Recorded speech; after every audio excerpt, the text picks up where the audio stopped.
After VidCon, a popular YouTuber by the name of Calum McSwiggan alleged that he was in West Hollywood, California, and was attacked by anti-gay individuals. Well, later on it was discovered that he probably made the whole thing up. So let me give you the details on this.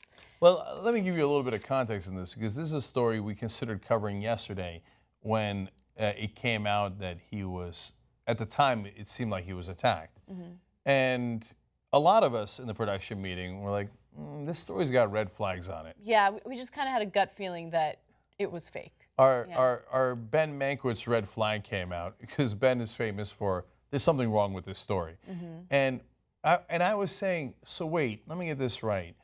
You're in Anaheim, you're a relatively famous YouTuber, and someone separated you from the crowd, and they were already tracking you. It's not like it's inconceivable. And then you didn't. And then we found out later that he didn't have any marks on him when he was arrested. Like, no, we're not doing this story.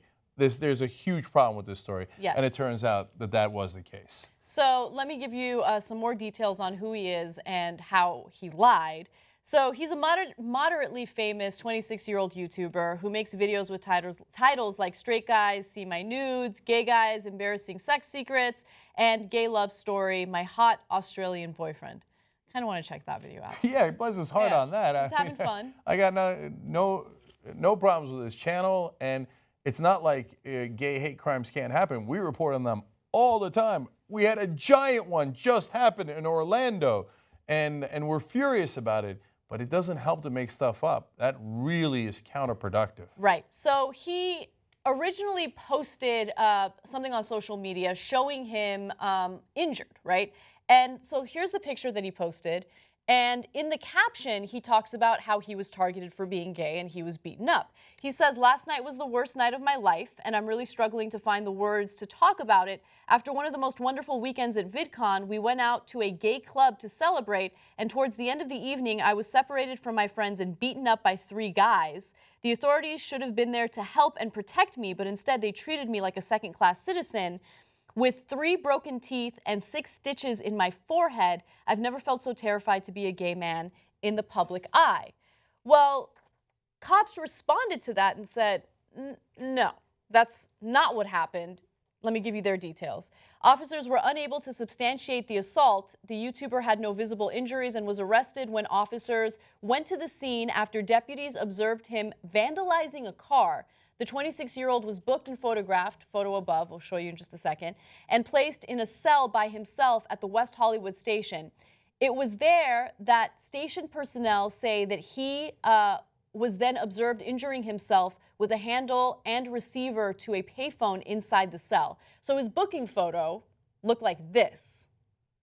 Now, where did all those stitches in his head go? Oh, come on. Come on. Don't do that. Before you post this nonsense online, I don't know what his incentives were for doing that.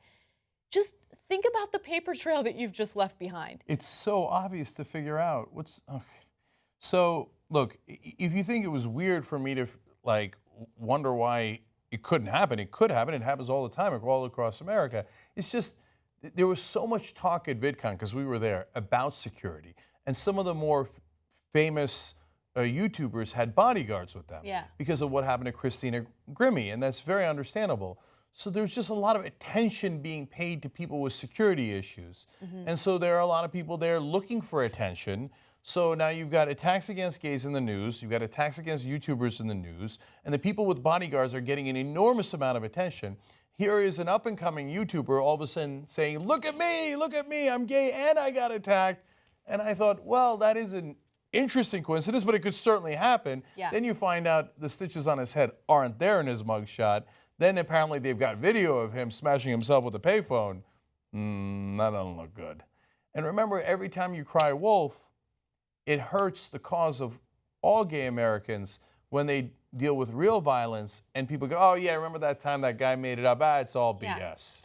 You know, it reminds me of the story that Rolling Stone did of Jackie, who alleged that she had been raped on campus, right? And then it turns out that a lot of her claims were false, and Rolling Stone had to retract that article. It did a huge disservice to the women who are sexually assaulted or raped on campuses, because it immediately makes people doubt them. And so you don't want to hurt the cause like that. I mean, it does so much more harm than good. And again, I don't know why he did this or what his incentives were, but it was a really bad idea, to say the least. Say you got 3 broken teeth and 6 stitches in your head. If you don't actually have those stitches or broken teeth, you think nobody's going to realize that? That is really ridiculous. So it's a very unfortunate story, but look, as much sympathies as we clearly have on this show for victims of hate crimes and victims of sexual assault in other cases, that same sympathy is what leads us to call out BS when people are just clamoring for attention and trying to do this instead. It's the terrible way to go. And by the way, let me just add one more thing for Calum. Look, if, as everyone or a lot of people suspect, this isn't true, you can go down one of 2 directions. Keep on saying it, and by the way, you'll keep a lot of your hardcore fans. They'll believe you, and they'll think the world's against you. They'll hate us. They'll hate anyone who reports the opposite, even if there's videotape. They won't believe it. Because once you got some fans, they'll be with you. I mean, I just debated a conservative. She said the most preposterous things, and some of his fans were like, yeah, like you. Yeah. Yeah, so, but don't think you won on that. The much better way to go is, my God, I'm so, so sorry. Like, I realize why this is such a terrible thing, and I don't know if you can forgive me, but I'm asking for that forgiveness. If you ask me, that's the much better way to go, if indeed it was faked, which you saw the pictures.